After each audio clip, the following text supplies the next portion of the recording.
Genderang perang Gus Yakut, GP Ansor hadapi ex-HTI FPI.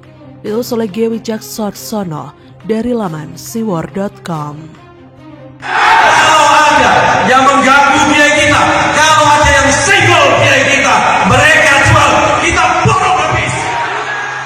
Kalau ada, tolong sampaikan kepada mereka yang tidak suka dengan Nahdlatul Ulama, sampaikan kepada mereka yang tidak menyukai Ahlussunnah wal Jamaah, bilang kepada mereka yang tukang bikin fitnah, tukang bikin hoax dan menyebarkan video-video yang sudah diedit, sampaikan kepada mereka, Gus Yakut boleh satu orang, tapi di belakangnya jutaan Banser dan Ansor akan siap membentenginya.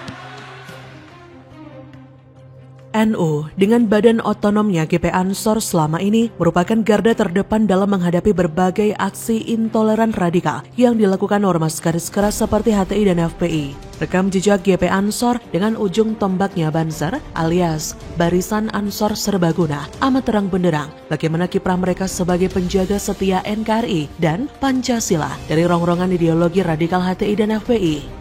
Bahkan beberapa kali mereka sempat terlibat bentrok fisik dengan kedua ormas radikal tersebut.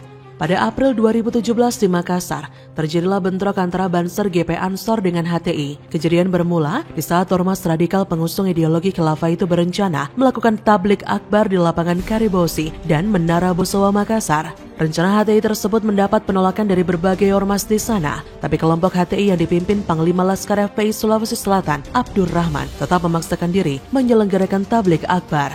Akibatnya, pecahlah bentrokan yang melibatkan kedua kubu. Masih di bulan April 2017, setelah tidak mendapatkan izin kepolisian untuk diselenggarakan di Jakarta, HTI berencana memindahkan acara Forum Internasional Khilafah ke Bogor.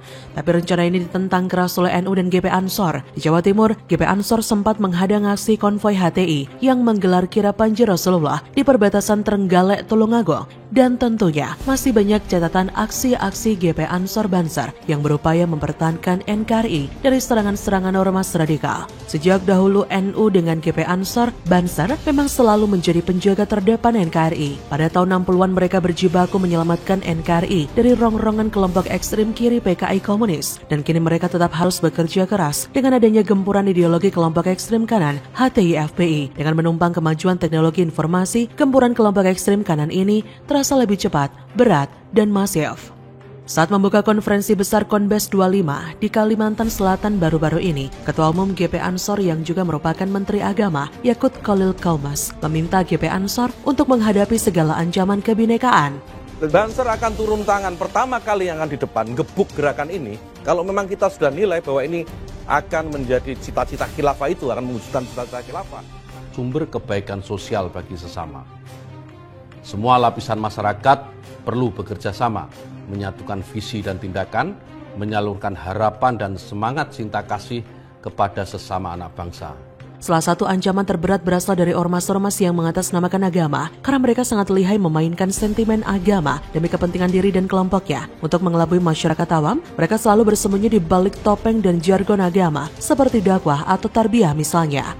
Gus Yakut meminta GP Ansor untuk merumuskan cara yang tepat bagaimana menghadapi ex-HTI FPI. Sedangkan di lain pihak selama ini pemerintah sendiri nampak kesulitan untuk merumuskan langkah-langkah yang sistematis dalam menghadapi ex-HTI FPI. Pembubaran HTI FPI yang dilakukan pemerintah cuma bersifat legalitas organisasi saja.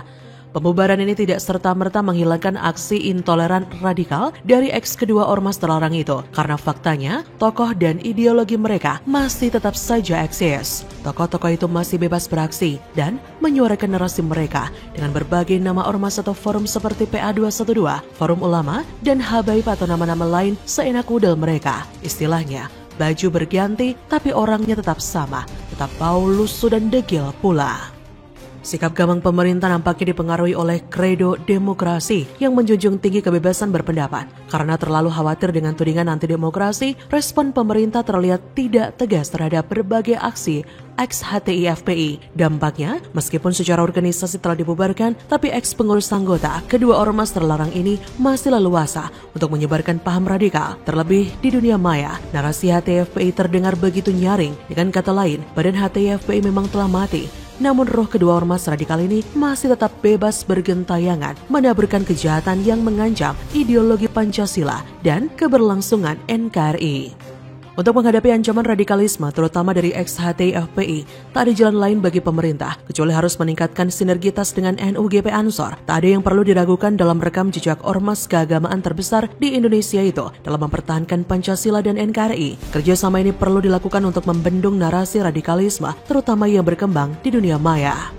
Generasi milenial sekarang merupakan generasi anak muda bangsa yang paling banyak menghabiskan waktunya dalam penjelajahan dunia maya terutama di media sosial. Bila seseorang terus-menerus terpapar konten radikalisme, tak akan ada yang bisa menjamin bahwa orang tersebut tidak akan terinfeksi virus-virus tersebut. Karena narasi ex-HTI FPI selalu bermain dalam ranah agama, maka harus dimunculkan juga kontra narasi dalam ranah agama. Kalau ex-HTI menarasikan bahwa khilafah adalah sistem yang islami, maka harus ada kontra narasi dari pemerintah dan NU juga GP Ansor bahwa NKRI adalah islami, sejalan dengan norma-norma Islam. Kalau ex-FPI menarasikan bahwa NKRI bersyariah adalah islami dan lebih baik daripada NKRI, maka harus dimunculkan kontra narasi jika NKRI adalah yang terbaik dan islami. Jadi, bagaimana menurut Anda?